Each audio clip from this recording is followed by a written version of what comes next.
Principles for Success, an ultra mini-series adventure in 30 minutes and in 8 episodes. Episode 1, The Call to Adventure.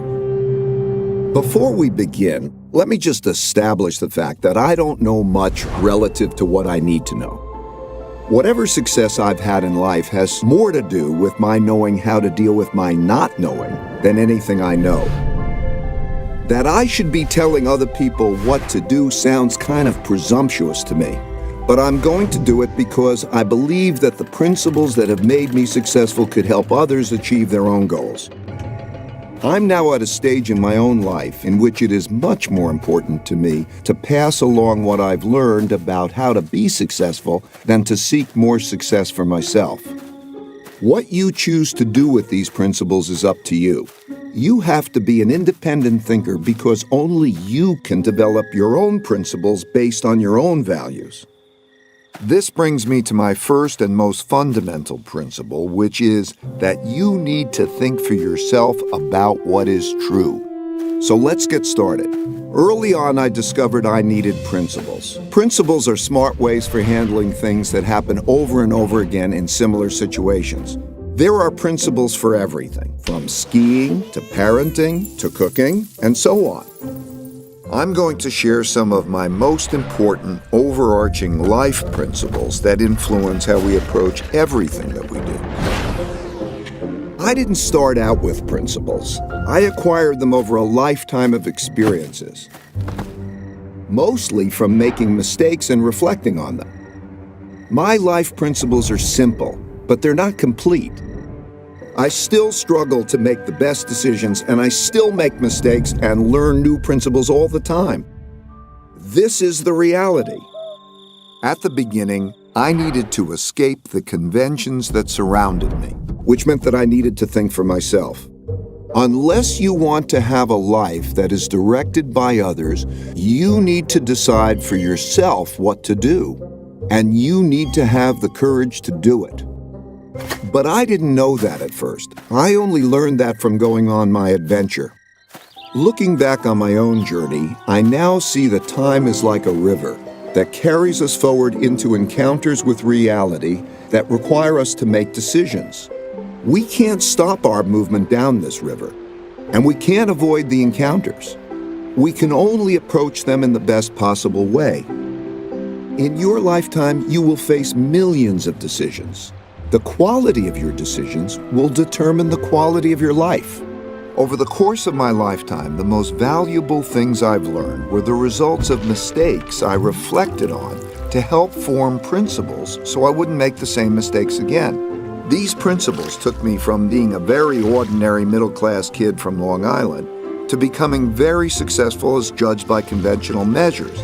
They also gave me the meaningful work and meaningful relationships that I value even more than these conventional successes. People often ask me how I did it. I can assure you it wasn't because of my uniqueness as a person. It was the result of a unique approach to life I believe almost anybody can adopt. It starts with embracing reality and dealing with it. The path you take in life is your most important decision.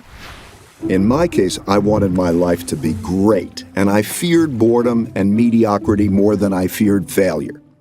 Since I didn't start out with money, and I didn't need much more than a bed to sleep in and food to eat, I could skew my decisions to pursue my adventures.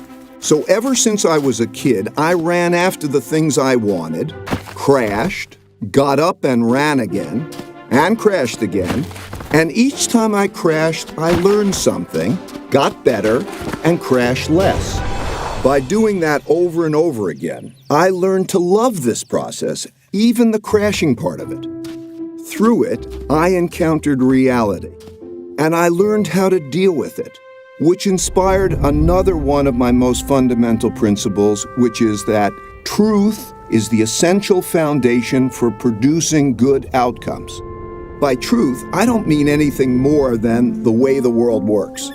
I believe that we were given the laws of reality by nature. Humans didn't create them, but we can use them to foster our own evolution and achieve our goals. Realizing that made me a hyper-realist. By which I mean I became someone who has discovered the great rewards of deeply understanding, accepting, and working with reality as it is and not as I wish it would be. When I say I'm a hyper-realist, people sometimes think I'm saying that dreams can't come true. That's absolutely not true. Without pursuing dreams, life is mundane. What I mean is that, to me, hyperrealism is the best way to choose one's dreams and then achieve them. Having big dreams, plus embracing reality, plus having lots of determination, will bring you a successful life.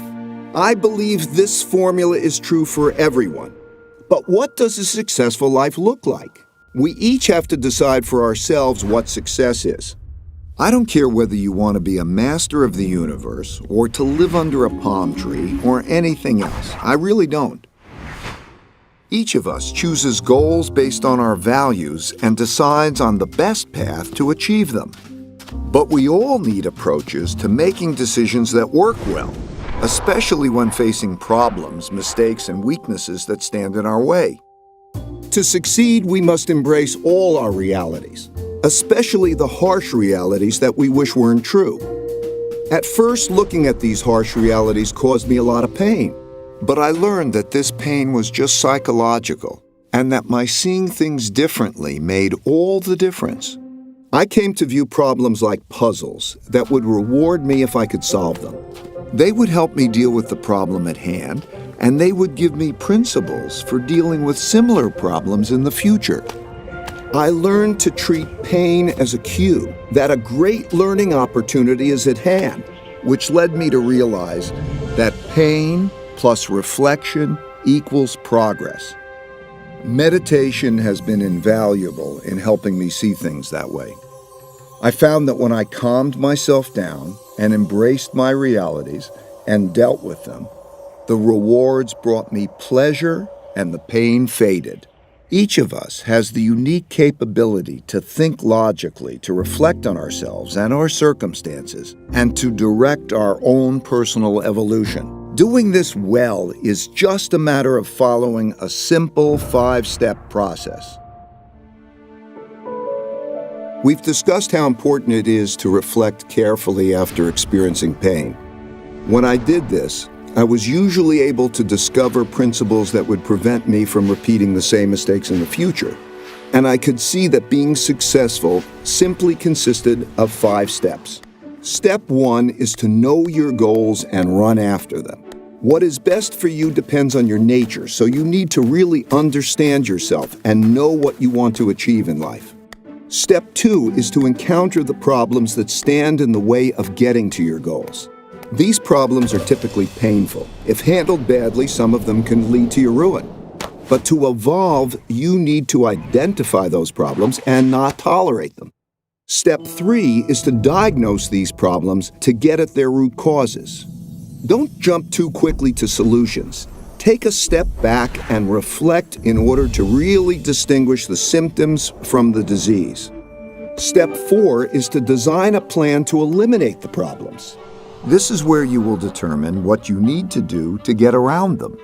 And step 5 is to execute those designs, pushing yourself to do what's needed to progress toward your goal. A successful life essentially consists of doing these 5 steps over and over again. This is your personal evolution, and you see this process everywhere.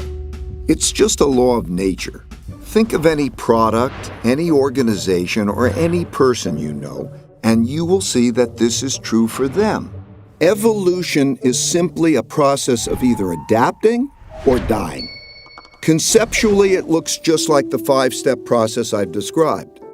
As you push through this often painful process, you'll naturally ascend to higher and higher levels of success. I found that when I did it better, my struggling never became easier, because the more capable I became, the greater the challenges I would take on. Because different people are strong and weak at different things, most people can't do all 5 steps well.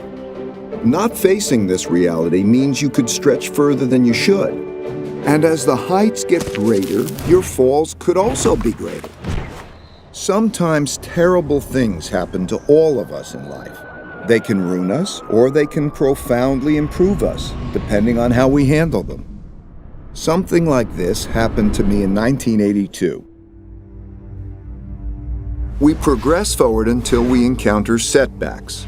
Whether or not we get out of them and continue forward or spiral downward depends on whether or not we're willing to face the failure objectively and make the right decisions to turn the loop upward again. Something terrible happened to me in 1982 when I bet everything on a depression that never came. The period between 1979 and 1982 was one of extreme turbulence for the global economy, the markets, and for me. And I believed that the U.S. economy, with the world economy tied to it, was headed toward a catastrophe. This view was extremely controversial. I wanted the great upside and very publicly took a big risk and was wrong, dead wrong. After a delay, the stock market began a big bull market that lasted 18 years, and the U.S. economy enjoyed the greatest growth period in its history. This experience was like a blow to my head with a baseball bat. I had to cut my losses so that my company, Bridgewater, was left with one employee, me. I was so broke I had to borrow $4,000 from my dad to pay my bills. But even worse was having to let go the people I cared so much about. I wondered whether I should give up my dream of working for myself and play it safe by working for someone else in a job that would require me to put on a tie and commute every day. Though I knew that for me, taking less risk would mean having a less great life. Being so wrong, and especially being so publicly wrong, was painfully humbling. I am still shocked and embarrassed by how arrogant I was in being totally confident in a totally incorrect view.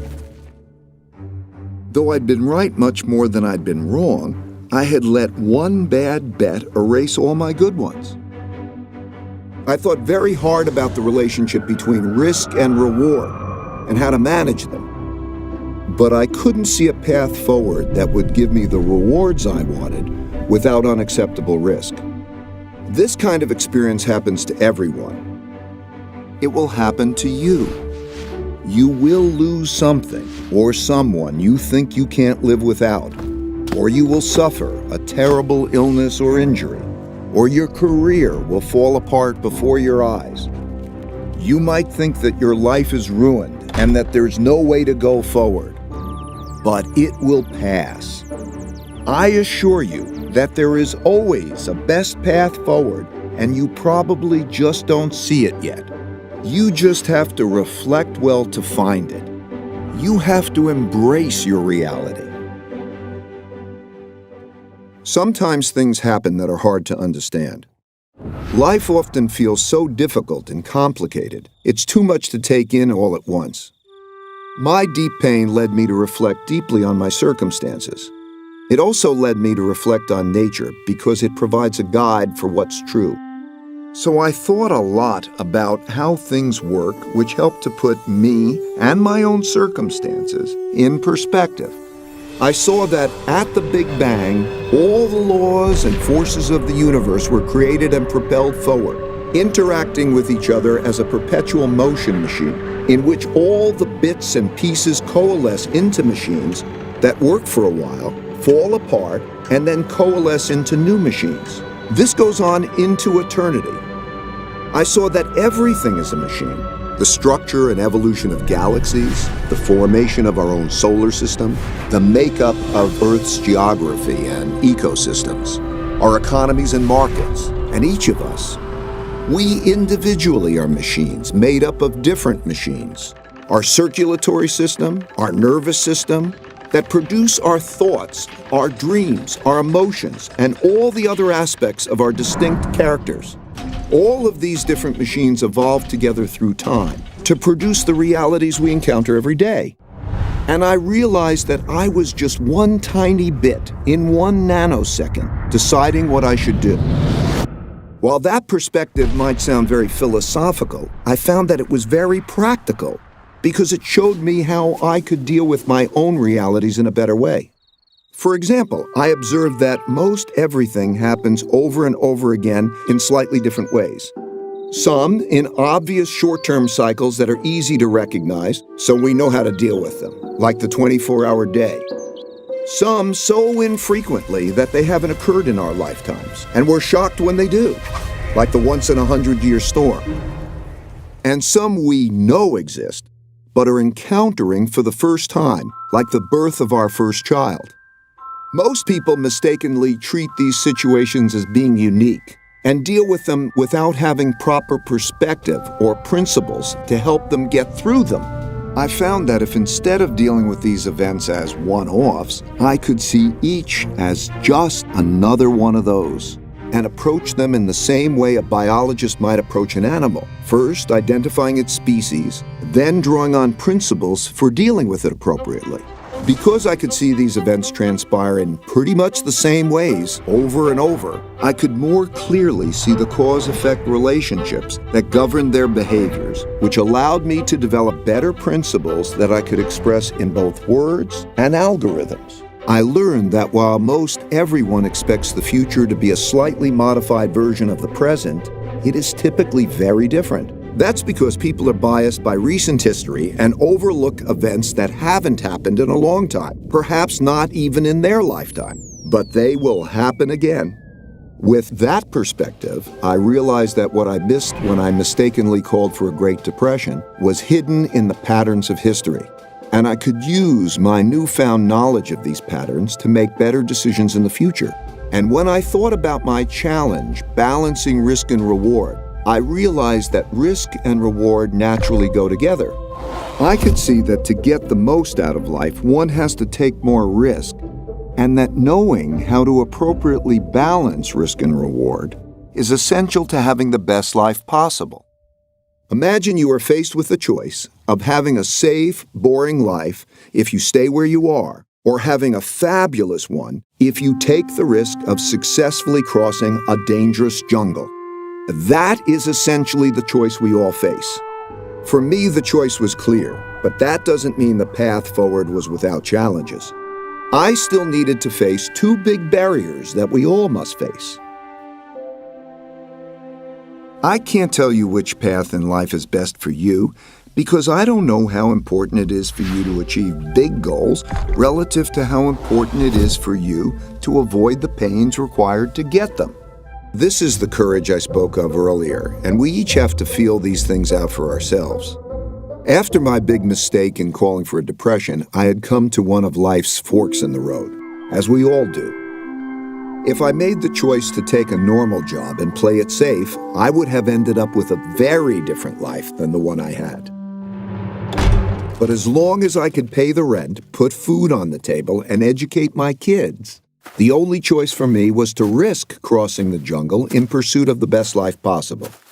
My big mistake in betting on a depression gave me a healthy fear of being wrong.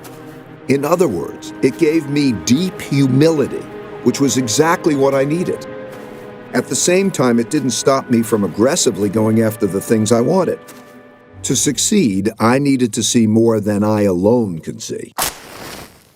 But standing in my way of doing that were the two biggest barriers everyone faces: our ego and blind spot barriers. These barriers exist because of how our brains work. First, let's explore the ego barrier. When I refer to your ego barrier, I'm talking about the parts of your brain that prevent you from acknowledging your weaknesses objectively, so that you can figure out how to deal with them. Your deepest-seated needs and fears reside in areas of your brain that control your emotions and are not accessible to your higher-level conscious awareness. And because our need to be right can be more important than our need to find out what's true, we like to believe our own opinions without properly stress testing them. We especially don't like to look at our mistakes and weaknesses. We are instinctively prone to react to explorations of them as though they're attacks. We get angry, even though it would be more logical for us to be open to feedback from others. This leads to our making inferior decisions, learning less, and falling short of our potentials. The second is the blind spot barrier. Everyone has blind spots. The blind spot barrier is when a person believes he or she can see everything. But it's a simple fact that no one alone can see a complete picture of reality. Naturally, people can't appreciate what they can't see. Just as we all have different ranges for singing, hearing pitch, and seeing colors, we have different ranges for seeing and understanding things. For example, while some people are better at seeing the big picture, others excel at seeing details. Some are linear thinkers, and others are more lateral. While some are creative but not reliable, others are reliable but not creative, and so on. Because of how our brains are wired differently, everyone perceives the world around them differently. By doing what comes naturally to us, we fail to account for our weaknesses, and we crash. Either we keep doing that or we change.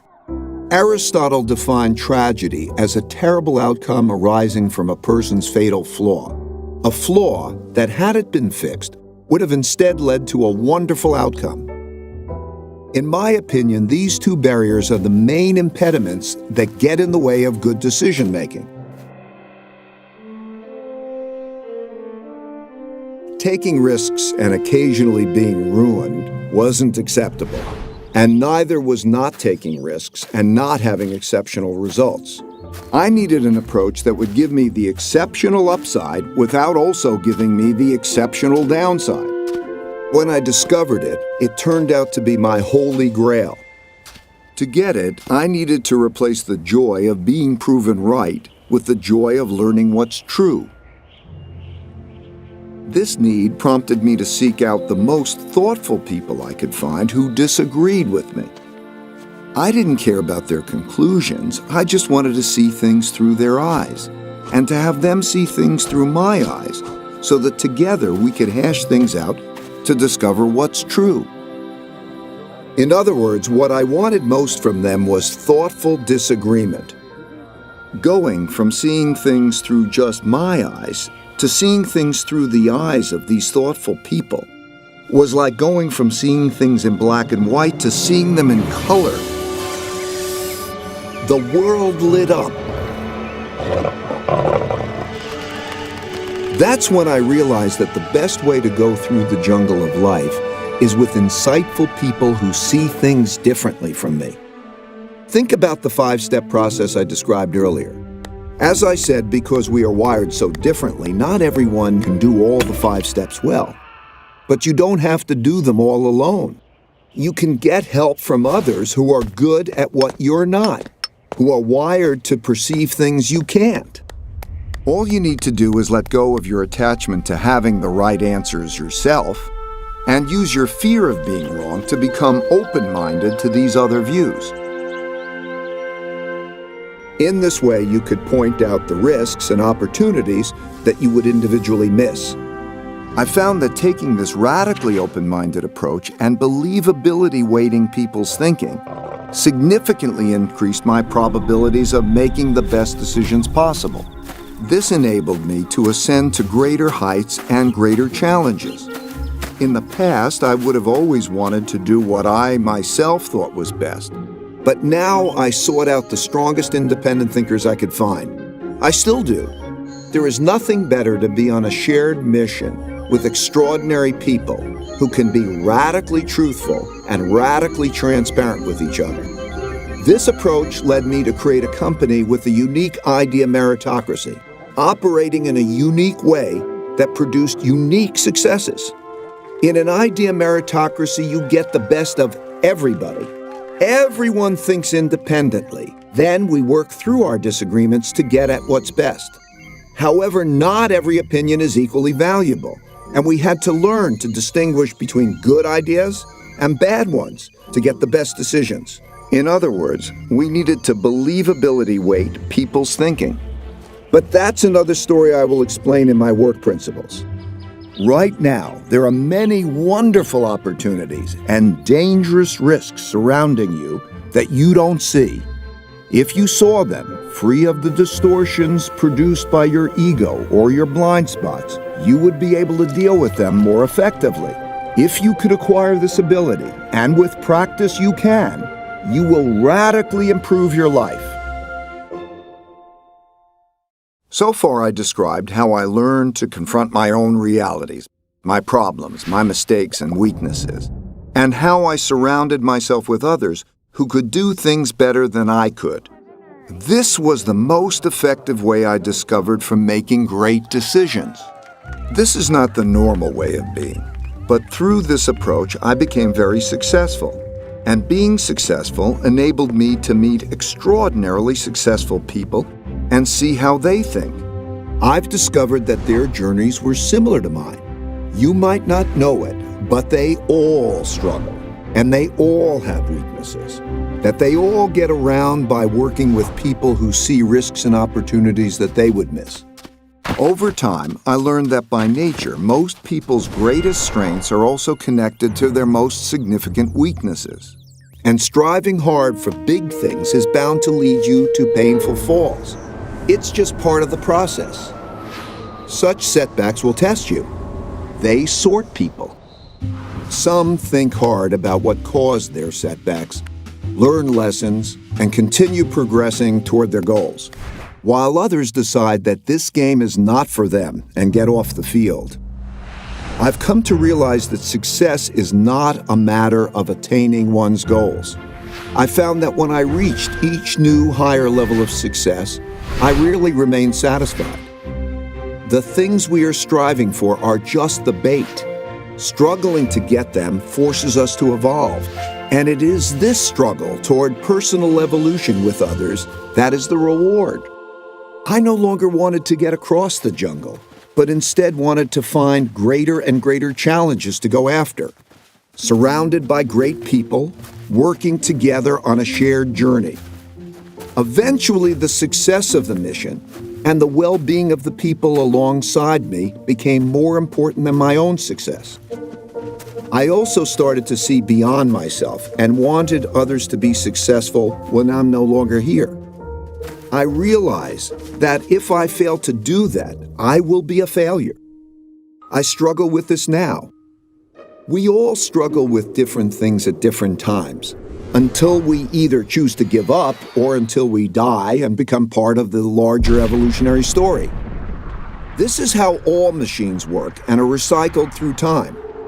When a machine breaks down, its parts go back into the system to become parts of new machines that also evolve through time. Sometimes this makes us sad because we become very attached to our machines. But if you look at it from the higher level, it's really beautiful to observe how the machine of evolution works.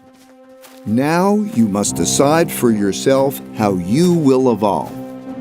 Forget about where these principles came from. Just assess whether or not they are useful to you and evolve them to suit your own needs. As with all of life's decisions, what you do with them is ultimately up to you.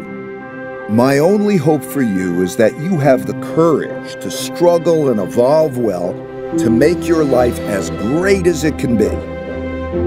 Thank you and goodbye.